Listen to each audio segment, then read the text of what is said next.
السلام علیکم. ہیلو السلام علیکم. وعلیکم السلام. جی میری کون بہن؟ میرا نام سعدیہ ہے, میں لندن سے بات کر رہی ہوں. جی ایکچولی مجھے اپنی اسکن کے بارے میں پوچھنا تھا. میری اسکن بہت ریڈ رہتی ہے, جو خاص طور پہ جو چیکس ہیں ٹھیک وہ ہے. بہت ریڈ رہتے ہیں. مجھے روزیشیا کا پرابلم ہے, ایکزیما جو ہوتا ہے, تو وہ کس طرح سے ٹھیک ہو سکتا ہے؟ اس کو شاید اردو میں بادش نام کہتے ہیں. آپ میں سمجھ گیا انشاءاللہ. اچھا یہ کتنا عرصے سے؟ اس کو کافی ٹائم ہو گیا ہے, کافی. اب وہ کنڈیشن جو ہے وہ زیادہ ہوتی جا رہی ہے. اچھا آپ کی عمر کتنی ہے؟ ابھی 29. 29. آپ کی شادی ہو چکی ہے؟ ہاں جی. کتنے بچے ہیں آپ کے؟ ایک. چلیں انشاءاللہ پروگرام دیکھیں, میں انشاءاللہ ذکر کرتا ہوں, ٹھیک ہے. سعدیہ ان کی اسکن کی پرابلم ہے, چیکس پہ بھی ایکزیما ہے, خارش ہے.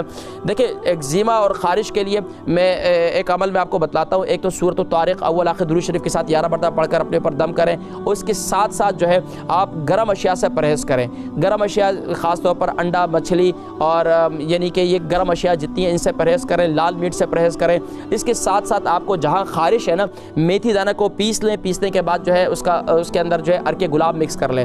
عرق گلاب مکس کر لیں اور اسے جہاں جہاں آپ کو ایکزیما ہے وہاں لگا دیں, اور انشاءاللہ آپ کی یہ جو ہے انشاءاللہ چیکس پہ خارش ختم ہو جائے گی.